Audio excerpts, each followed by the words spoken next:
मुख्य कार्यपालन अधिकारी जिला पंचायत रीवा सौरभ संजय सोनवड़े के द्वारा आज स्कूल शिक्षा विभाग की समीक्षा बैठक जिला पंचायत रीवा के सभागार में आयोजित की गई, जिसमें जिला शिक्षा अधिकारी गंगा प्रसाद उपाध्याय तथा जिला परियोजना समन्वयक देवकर्ण मिश्र के साथ पूरे जिले के बीईओ, बीआरसी तथा बीएससी उपस्थित थे। इस बैठक का महत्वपूर्ण मुद्दा था कक्षा 5वीं, 8वीं, 10वीं और 12वीं बोर्ड परीक्षाओं के लिए जिले की तैयारी में सभी विकासखंड शिक्षा अधिकारियों तथा विकासखंड स्रोत समन्वयक से इन कक्षाओं के लिए विभाग विगत वर्षों से परीक्षा परिणाम की जानकारी ली गई और इतने न्यून परीक्षा परिणाम पर कोई भी विशेष तैयारी न करने के लिए सभी को फटकार लगाई गई।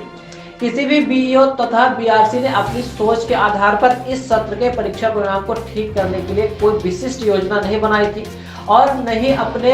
विकास खंड में कोई कार्य किया था। मुख्य कार्यपालन अधिकारी महोदय द्वारा नाराजगी व्यक्त की गई तथा चेतावनी दी गई कि अगले एक सप्ताह के अंदर बोर्ड पैटर्न के आधार पर साप्ताहिक टेस्ट पेपर बनाकर और छात्रों का साप्ताहिक टेस्ट लिया जाए तथा उनका मूल्यांकन करते हुए छात्रों के कमजोर बिंदुओं की पहचान कर छात्रों की तैयारी कराई जाए,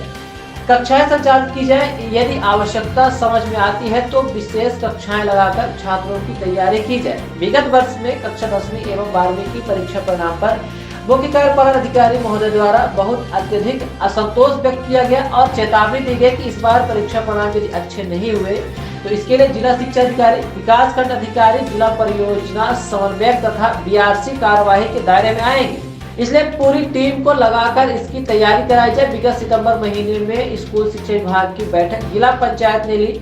और जाकर बोर्ड परीक्षाओं की तैयारी के लिए तथा शैक्षिक गुणवत्ता में सुधार के लिए आवश्यक दिशा निर्देश दिए, किंतु आज की बैठक में छात्रों की तैयारी के लिए जिस तरह से जिले में कार्य हुआ वह जिले के अच्छे प्रदर्शन को प्रदर्शित नहीं करता। यह लापरवाही तथा अपने कार्य के प्रति अरुचि को प्रदर्शित करता है। मुख्य कार्यपालन अधिकारी महोदय ने सभी को यह चेतावनी दी है कि एक सप्ताह के अंदर आप अपनी नेतृत्व क्षमता के आधार पर अपने कार्य क्षेत्र में अकादमी गुणवत्ता को ध्यान में रखकर पूरी टीम को लगाकर यदि पढ़ाई को धर्रे पर लाने में असफल होते हैं तो साप्ताहिक बैठक बुलाई जाएगी तथा कार्यवाही की जाएगी। उन्होंने प्रति सप्ताह गुरुवार को 3 बजे से 5 बजे तक का समय जिला पंचायत के सभागार में स्कूल शिक्षा विभाग की बैठकों के लिए सुनिश्चित कर दिया है, जिसमें सभी बीआरसी तथा बीईओ, जिला शिक्षा अधिकारी कार्यालय में रमसा प्रभारी तथा योजना अधिकारी भी उपस्थित रहेंगे। आज की बैठक में अनुपस्थित रहे विकासखंड गंगेय तथा विकासखंड जबल के बीआरसी के वेतन काटे जाने के निर्देश दिए गए हैं। साथ ही अनुपस्थित विकासखंड शिक्षा अधिकारियों को कारण बताओ सूचना पत्र जारी कर समक्ष में उपस्थित होकर अपना पक्ष रखने के निर्देश दिए गए। यदि कोई बीईओ तथा बीआरसी, बीएससी तथा सीएसी कार्य नहीं कर रहे तो उनको पद से पृथक करने के निर्देश दिए गए। विगत 3 वर्षों में कक्षा 1ली, 2री एवं 3री के शिक्षकों का मूलभूत दक्षताओं पर FLN प्रशिक्षण दिया जाए तथा पाठ योजना के आधार पर शिक्षकों को कक्षाएं संचालित किए जाने के निर्देश राज्य स्तर से दिए गए हैं, किंतु अभी तक लगभग 5% स्कूलों में शिक्षक मार्गदर्शिका तथा प्रशिक्षण के आधार पर कक्षाएं संचालित कर रहे हैं। यह घोर लापरवाही का द्योतक है।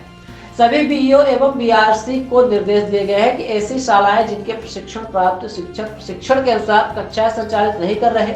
एक सप्ताह के अंदर सभी स्कूलों की मॉनिटरिंग कर ऐसे शिक्षकों का वेतन काटे जाने के निर्देश दिए गए। आज की बैठक में उन्होंने कहा कि यदि आपके स्कूलों में पढ़ाई नहीं हो रही है तो यह स्पष्ट है कि आपके यहाँ कोई भी कार्य नहीं हो रहा है। इसलिए सभी विकासखंड शिक्षा अधिकारी तथा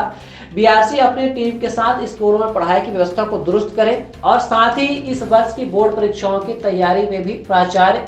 जल शिक्षक, प्रधानाध्यापक एवं शिक्षक लग जाएं। उन्होंने निर्देश दिए कि कक्षा 8वीं तक का कोई बच्चा यदि हिंदी एवं गणित की मूलभूत दक्षताओं से वंचित है तो इसका स्पष्ट कारण यह है कि शिक्षक वहां पर विद्यार्थियों के हित के लिए कार्य नहीं कर रहे हैं। इसलिए ऐसे शिक्षकों के विरुद्ध कार्यवाही करने के निर्देश दिए गए हैं। इसमें किसी भी प्रकार की लापरवाही विकासखंड एवं जिले के अधिकारियों के लिए भी हितकर नहीं होगी।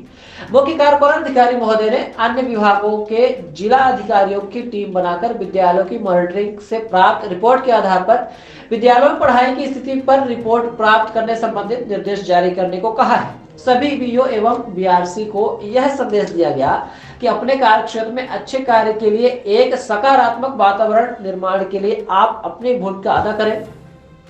अच्छा कार्य करने वाले अधिकारियों तथा शिक्षकों को पुरस्कृत करने के लिए जिला शिक्षा अधिकारी एवं जिला परियोजना समन्वयक को ऐसे शिक्षकों की सूची प्रस्तुत करने